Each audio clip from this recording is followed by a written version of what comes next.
Hello everyone, welcome to our channel. आज के इस वीडियो में हम लोग बात करेंगे कि इंटरनेट कैसे काम करता है और यहाँ पे मैं आप लोगों को एक बेसिक आइडिया दूंगा कि इंटरनेट कैसे पूरे वर्ल्ड के सारे कंप्यूटर्स को कनेक्ट करके रखता है। This is going to be a very interesting topic, क्योंकि आई डोंट नो कि आप लोगों में से कितने लोगों को पता है कि एग्जैक्टली इंटरनेट कैसे काम करता है। तो भाई चलिए इस वीडियो में हम लोग बात करते हैं कि इंटरनेट कैसे काम करता है। अगर हम लोग बात करें इंटरनेट की, तो ये एक बहुत ही लंबा पीस ऑफ वायर होता है जो कि वर्ल्ड के सारे कंटिनेंट, सारे कंट्रीज़ को एक साथ कनेक्ट करके रखता है। और इसी वायर के ज़रिए वर्ल्ड के जितने भी कंप्यूटर्स से, जितने भी डिवाइसेस से, स्मार्टफोन ले लो कोई भी, वो सब कनेक्टेड होके रहते हैं। फॉर एग्जाम्पल, अगर आप लोग अपने फ़ोन से किसी भी वेबसाइट को एक्सेस करना चाहते हो तो ईजिली आप एक्सेस कर सकते हो, या फिर इंटरनेट में आपका कोई डेटा है आप उसे एक्सेस करना चाहते हो वो ईजिली कर सकते हो। That is because of internet. और इन्हीं जो कंप्यूटर्स सारे कनेक्टेड होके रहते हैं वर्ल्ड वाइड, इनमें से कुछ कंप्यूटर्स होते हैं जो कि दिन रात 24/7 हमेशा कनेक्टेड होके रहते हैं, हमेशा ऑन होके रहते हैं। ये कंप्यूटर्स कभी भी बंद नहीं होते और इन्हीं कंप्यूटर्स को हम लोग सर्वर बोलते हैं। और हम जो कंप्यूटर यूज़ करते हैं, जो कि जनरली हम लोग वेबसाइट को एक्सेस करने के लिए यूज़ करते हैं, जो स्मार्टफोन यूज़ करते हैं, इन्हीं सारे कंप्यूटर्स को हम लोग क्लाइंट बोलते हैं। तो बेसिकली क्या होता है कि हम लोगों को अगर कोई भी डेटा की ज़रूरत पड़ती है, कोई भी अगर हम लोग वीडियो वॉच कर रहे हैं, तो हम लोग क्या करते हैं, इन्हीं सर्वर को रिक्वेस्ट करते हैं कि सर्वर भैया हमें इस वीडियो की ज़रूरत है या फिर इस डेटा की ज़रूरत है, इसी वेबसाइट की ज़रूरत है। आप एक रिक्वेस्ट जनरेट करते हो और उसी रिक्वेस्ट को फुलफ़िल करते हुए ये जो सर्वर होते हैं आपको हेल्प करते हैं, आपको वो डेटा ला के देते हैं। For example, if you are browsing a website, आप लोग कोई एक वेबसाइट ढूंढ रहे हो, लेट्स सपोज कि फेसबुक आप एक वेबसाइट है जिसको आप ढूंढ रहे हो, तो इसी वेबसाइट में आप लोग सिंपली सर्च करते हो कि facebook.com। तो ये जो आप रिक्वेस्ट करते हो अपने जो क्लाइंट से, आपका जो कंप्यूटर होता है वो क्लाइंट कंप्यूटर होता है या फिर आपका जो फ़ोन होता है वो क्लाइंट होता है।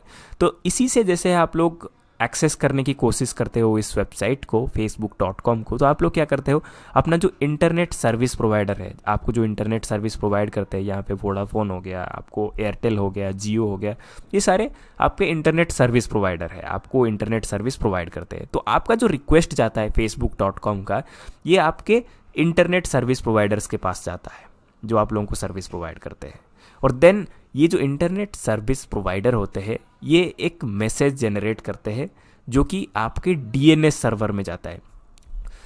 अभी डीएनएस सर्वर क्या है? डीएनएस सर्वर एक बहुत ही बड़ा फ़ोन बुक टाइप का होता है, बहुत बड़ा डेटा का कॉम्बिनेशन होता है जहाँ पे कि सारे वेबसाइट के नाम और उनके आईपी एड्रेस लिखे होते हैं। फॉर एग्जांपल, अगर हम लोग यूट्यूब की बात करें, गूगल की बात करें, फेसबुक की बात करें, ये सारे जो डीएनएस के जो नेम है, जो जैसे लेट्स सपोज कि facebook.com हो गया, ये एक नेम है, इसका एक आईपी एड्रेस होता है, स्पेसिफिक आईपी एड्रेस, और उसी एड्रेस में आप लोग इंटरनेट से चीज़ों को ढूंढते हो।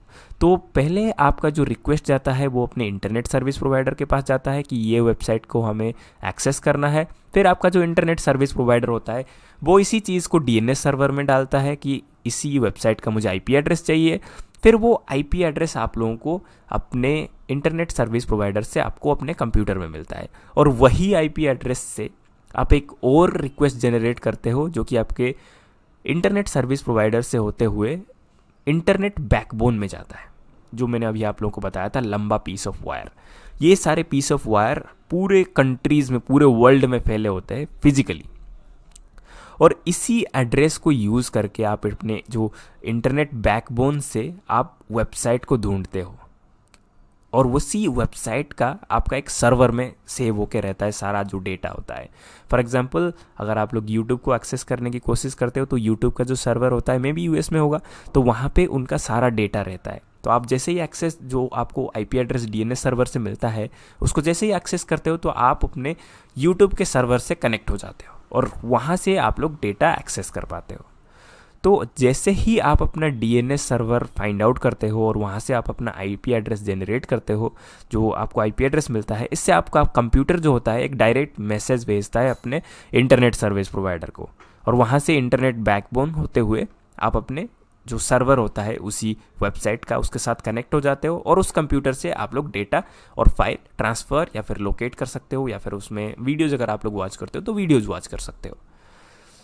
तो यहाँ पे आईपी एड्रेस जो होता है वो एक एड्रेस होता है जिससे कि आप लोग इसी सर्वर को फाइंड आउट कर सकते हो, ये लोकेशन को फाइंड आउट कर सकते हो कि कहाँ पे ये फाइल्स मुझे मिलेंगे और कहाँ पे मेरा ये वेबसाइट का डेटा होगा। फॉर एग्जांपल अगर आप लोग यहाँ पे मैं आप लोगों को एक एग्जांपल शो करना चाहता हूँ।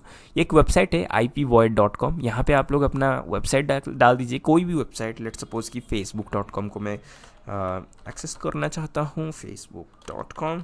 जैसे ही आप लोग यहाँ पे फाइंड वेबसाइट IP में क्लिक कर दे हो तो ये आपको यूट्यूब का फेसबुक का IP एड्रेस दे देता है। इसको हम लोग कॉपी कर लेते हैं, यहाँ पे कॉपी कर लिया हमने, और जैसे ही आप अपने ब्राउज़र पे इसको पेस्ट कर देते हो, एंटर दबाते ही ये facebook.com पे पहुंच जाता है। तो गाइस ये जो IP एड्रेस है यही है जो आपको इसी फाइल्स के, जितनी भी वेबसाइट के फाइल है, जैसे कि मेरा ये प्रोफाइल फ़ोटो है, ये जो अपलोड किया गया है एक Vivo X60 का, और इतने सारे जो डेटा है, ये सारे डेटा का सर्वर आपको मिल जाता है इसी IP एड्रेस के जरिए।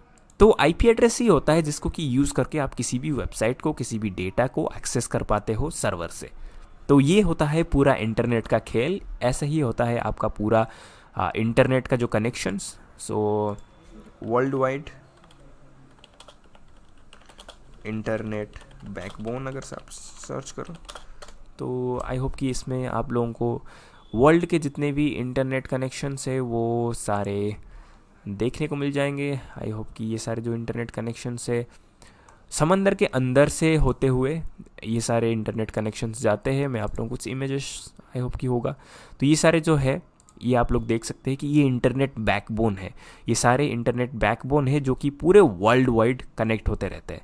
तो ये है इंटरनेट का पूरा कॉन्सेप्ट कि कैसे काम करता है। आई नो कि it is a little bit confusing कि हाँ आप लोग बोल रहे होंगे कि there are wifi and other devices and so many things are going on. Maybe आपको लगता होगा कि ये सारा चीज़ मे बी एयर में हो रहा है या फिर ऐसा कुछ, बट ये ऐसा कुछ नहीं हो रहा। ये इसके लिए स्पेसिफिक वायर होते हैं, समंदर के नीचे से जाते हैं, पूरा वर्ल्ड इसी वायर से कनेक्टेड होके रहता है और इसी को हम लोग इंटरनेट बोलते हैं। और ये इंटरनेट काम करना सिंपली आप अपने रिक्वेस्ट जनरेट करते हैं, वहाँ पे इंटरनेट सर्विस प्रोवाइडर होते हैं, और ये एक बहुत ही कॉम्प्लिकेटेड कॉन्सेप्ट होता है, बहुत ही लंबा जर्नी होता है जो कि सेकंड्स में ही तय हो जाता है। तो इट डिपेंड्स कि अगर आप लोगों का सर्वर अच्छा होगा तो आपका वेबसाइट का स्पीड भी ज़्यादा अच्छा होगा, जिसके बारे में हम लोग अपने वेबसाइट डेवलपमेंट के कोर्स में हम लोग बात करेंगे। और जो सर्वर है वो मैं आप लोगों को बता दूं कि 24/7 हमेशा काम करता रहता है, और इसी सर्वर की वजह से आपका वेबसाइट स्पीड डिपेंड करता है कि आपका सर्वर कैसा है। जो गूगल के सर्वर होते हैं, यूट्यूब के सर्वर होते हैं, फेसबुक के सर्वर होते हैं, बहुत ही फास्ट सर्वर वो लोग यूज़ करते हैं, जो कि फास्ट कंप्यूटर टेक्नोलॉजी को यूज़ करके उसको बनाया गया होता है। तो आई होप कि ये वीडियो में आप लोगों को समझ में आया होगा कि इंटरनेट कैसे काम करता है। अगर आप लोगों को कोई भी डाउट रहता है तो आप मुझसे पूछ सकते हैं। वैसे आई थिंक कि आप लोगों को समझ में आया होगा कि ये इंटरनेट कैसा काम करता है। अगर आप लोगों को कोई भी डाउट रहता है आप मुझसे पूछ सकते हो कमेंट सेक्शन में। So thanks for watching this video. Bye bye, I will see you in my next video.